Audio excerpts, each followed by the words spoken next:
Alors, Ibaz, comment vas-tu? Écoute, ça va bien. Hein. Il y a du soleil un peu partout. Il paraît que les comics avaient du soleil dans le cœur. Soleil dans le cœur. On a toujours du soleil dans le cœur et de l'humour dans le cœur surtout. Oui, mais on dit comique, on dit acteur. C'est quoi en fait exactement? Parce que tu fais un peu de tout. Moi, je dirais, je suis comédien, humoriste et auteur parce que j'écris. Ma pièce dans laquelle je joue, je l'ai écrite. Je fais aussi la mise en scène puisque j'ai dû travailler pour faire la mise en scène. Et comédien parce que je suis comédien puisque je joue et voilà quoi. Quand tu joues, tu es comédien. Voilà. Moi j'ai vu des petites vidéos de toi, les vidéos qui font le buzz sur internet d'une minute. Comment t'es venue cette idée? Une minute en mode. C'est des petites vannes parce que moi je suis bien de l'univers de la vanne puisque je faisais des battles de vannes. Donc je me suis dit que j'allais créer un petit concept où c'était des vannes mais en une minute.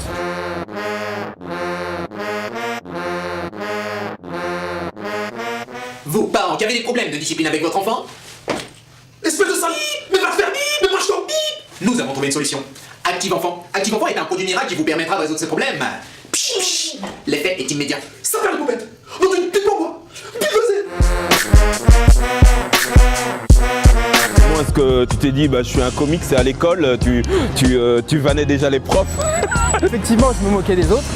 Mais ce qui passait quand tu te moques des autres, c'est quand tu te moques aussi de toi-même. Ça passe plus. Parce que moi, je suis aussi de la culture un peu du Cosby Show, tu vois, toutes les séries, le Prince de Bel-Air, donc la vanne comme ça.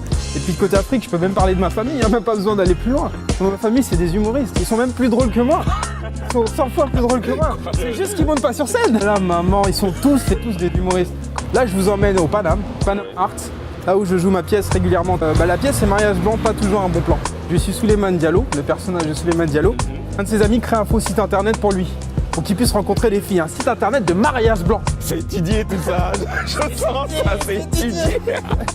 Et donc du coup, il y a une fille qui s'appelle Mélanie McDowell, une Australienne, une journaliste qui veut avoir ses papiers pour vivre en France. C'est une blanche qui se marie avec moi pour avoir ses papiers. C'est le côté un petit peu inversé, on va dire, du truc. Et je crois que ça parle aux gens parce que là, en ce moment, ça marche bien, la pièce, on a beaucoup de monde, même là, demain, on joue. On est pratiquement complet. On est arrivé? On est arrivé. Ok, après toi. Après moi, après vous.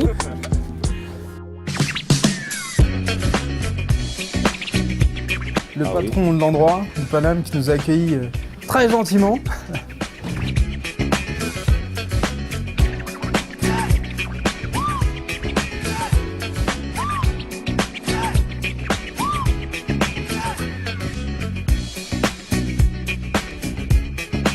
Difficile justement d'arriver déjà à ton niveau, commencer à se faire connaître, être parmi les comiques qui comptent. C'est pas évident parce que c'est vrai que ça fait un petit moment qu'on est dans, comme on dit avec un des mes amis qui s'appelle Hyacinthe, on est dans le game, on appelle ça le game. On est dans le game et on se bat, c'est vrai que c'est pas facile tous les jours.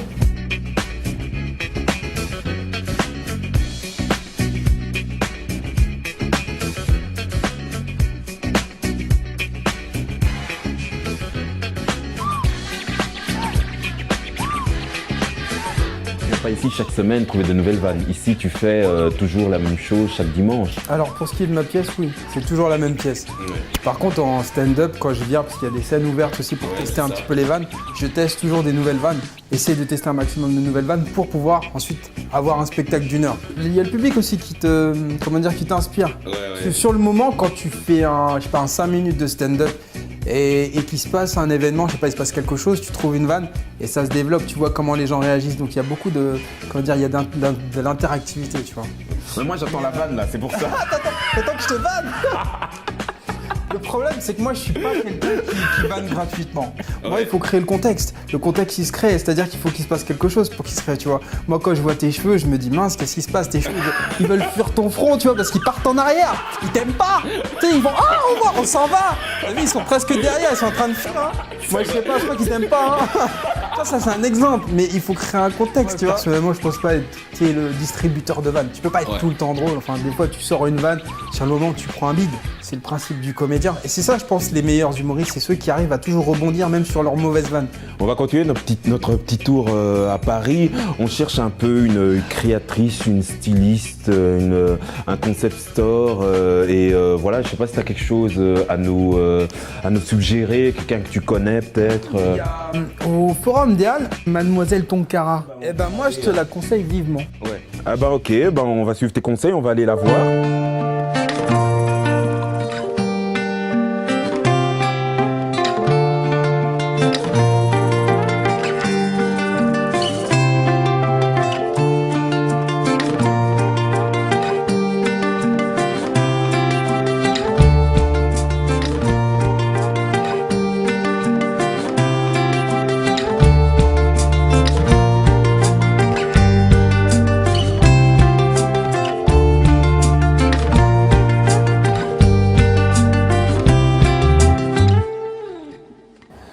Bonjour Aïssata. En fait, So&So, c'est le nom que j'ai donné au concept qui réunit en fait au sein du même espace du prêt-à-porter, Oui. des bijoux, des accessoires, des cosmétiques, de l'art déco. Le but en fait, c'est de travailler tout autour de différentes valeurs que je Oui. porte, c'est-à-dire l'éthique, l'ethnique et l'équitable.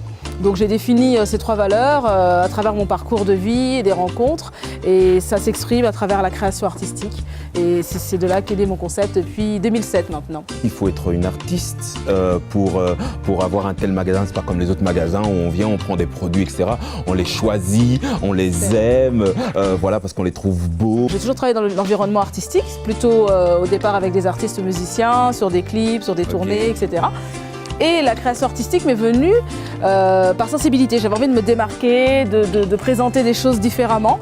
Donc moi je fais notamment du prêt-à-porter. Je travaille avec une association qui s'appelle Femmes Actives. C'est l'association d'insertion de femmes qui se trouve à Saint-Denis.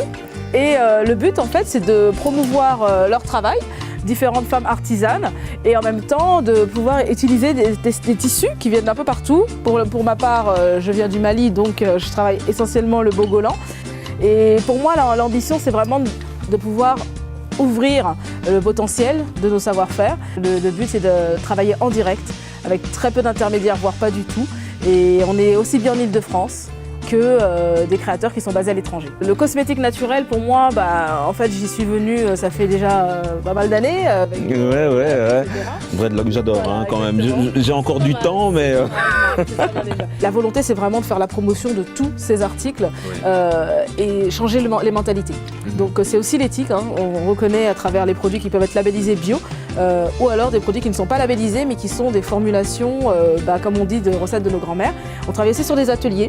On invite des intervenants ou moi-même, soit sur l'attaché du foulard, ou des fois c'est pour apprendre à faire ces cosmétiques au naturel. On invite, quoi qu'il arrive, les marques et les fondateurs à représenter leurs produits sur le lieu de vente. On tient à cette rencontre-là. On ne veut pas que ce soit un magasin classique, banal, etc. Le but, c'est d'apporter l'humain à travers le produit. Vendre à tout prix. En tout cas, moi, ce n'est pas ma philosophie. Le but, c'est évidemment d'élargir nos circuits de distribution, mais de proposer des bons produits et des produits qui ont une valeur humaine.